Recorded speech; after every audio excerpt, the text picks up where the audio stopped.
bonjour à tous, je m'appelle Nicolas, je suis un analyste financier chez Olim Trade.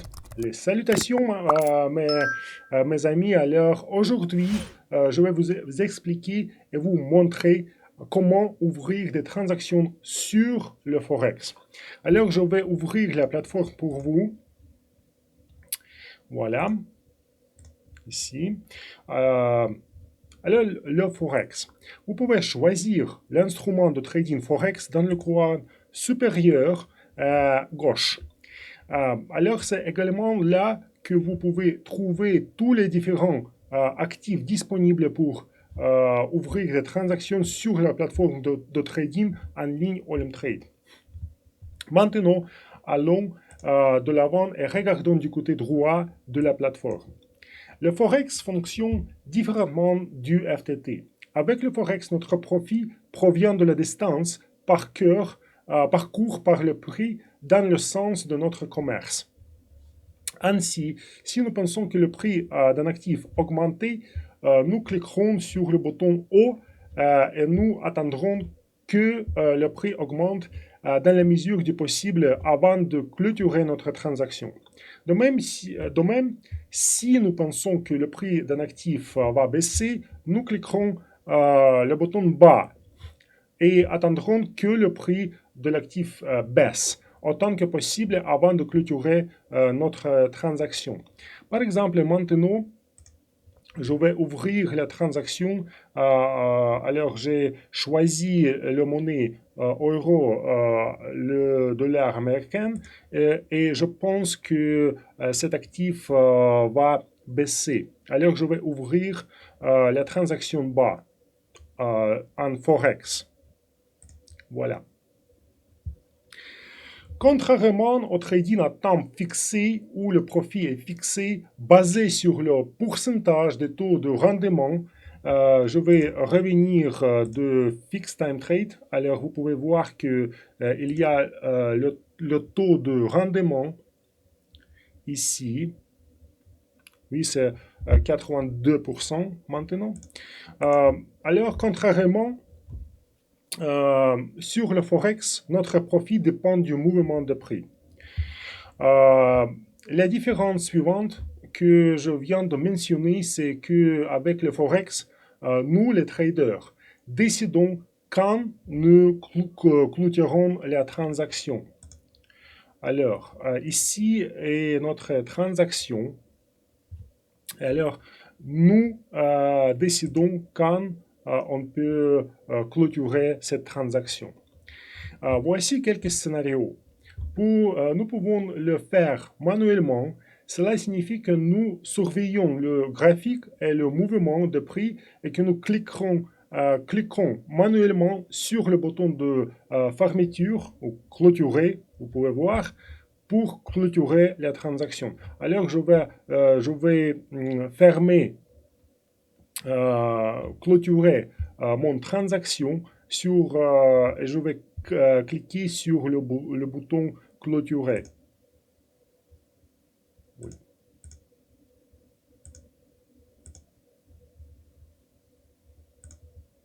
Là, ici.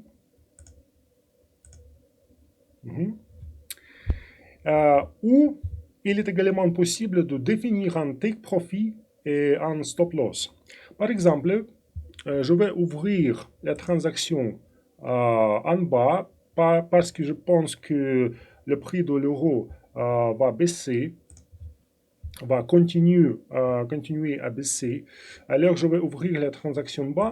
Et maintenant, il y a la auto-clôture.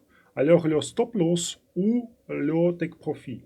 Le take profit peut être défini de sorte que lorsque le prix de l'actif choisi atteint un niveau de prix spécifié, la transaction s'afferme automatiquement.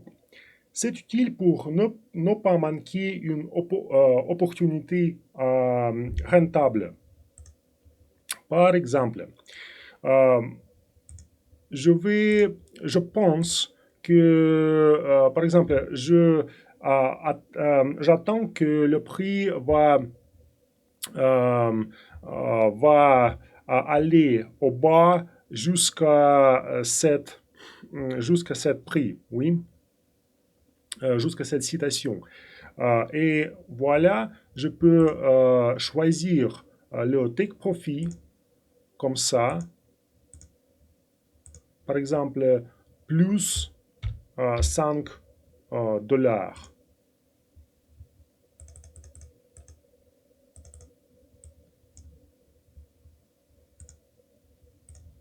Pardon, ici, bien sûr.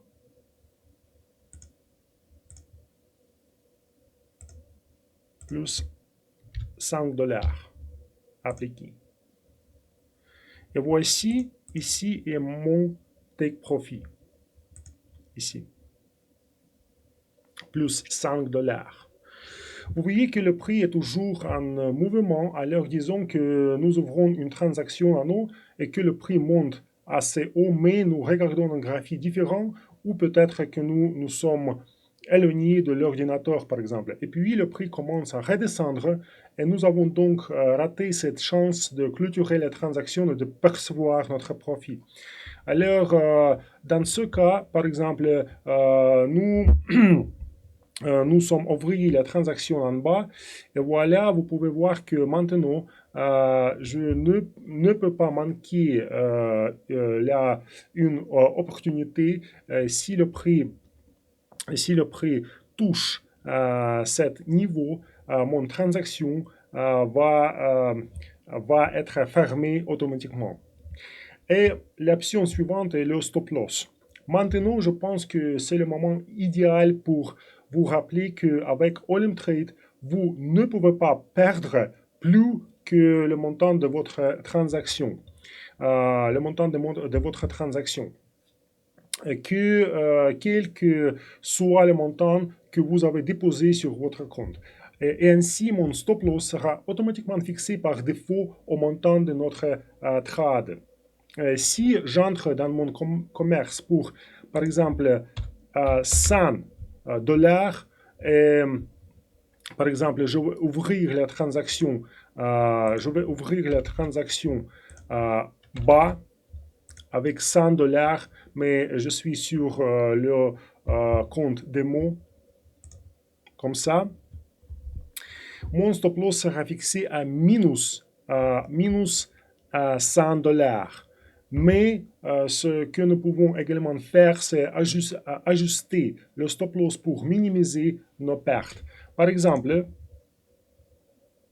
je vais choisir la transaction avec le 100 dollars et maintenant je peux ajuster le stop loss. Par exemple, je ne veux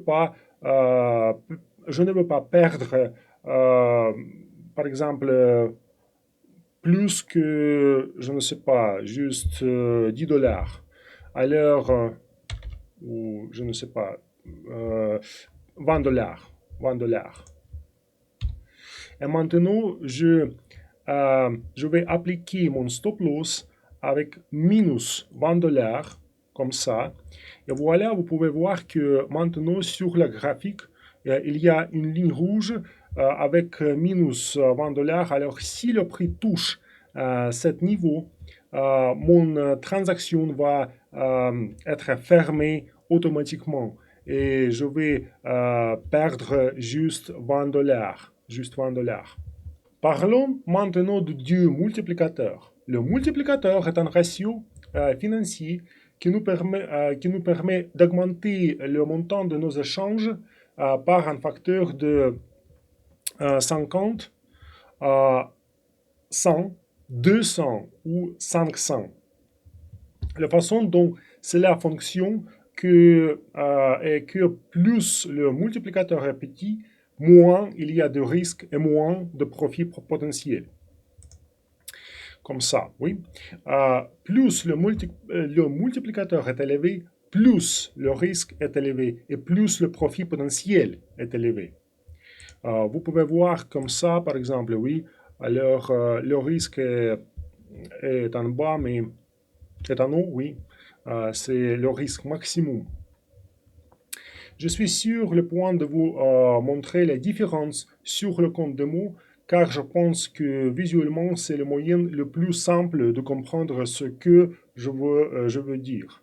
Je tiens également à mentionner qu'il y a une commission modifiée pour l'ouverture d'un commerce sur le Forex. La commission est ici. Vous pouvez voir cette commission. Vous pouvez toujours voir la commission avant d'ouvrir la transaction. Le montant de la transaction et le multiplicateur ont un effet sur la commission. Et tout comme avec FTT, vous pouvez passer une commande sur le Forex aussi. Oui, il y a la commande en cours. Et vous pouvez, par exemple, configurer une commande en cours sur le Forex. Cela signifie que la transaction ouvrira à un moment donné dans le futur. Et voilà. Vous pouvez envoyer votre transaction à l'ouverture à un moment précis ou lorsque le prix atteint une cotation spécifique, c'est-à-dire un niveau de prix. C'est tout pour aujourd'hui. Assurez-vous de vérifier toutes les différentes options de boutons et de paramètres pour configurer la plateforme pour l'utilisation la plus pratique et la plus confortable. N'oubliez pas que vous abonnez à notre chaîne pour ne rien manquer. N'oubliez pas que nous avons des réseaux sociaux. Et voilà, c'est tout pour aujourd'hui. Merci beaucoup pour votre attention. Au revoir.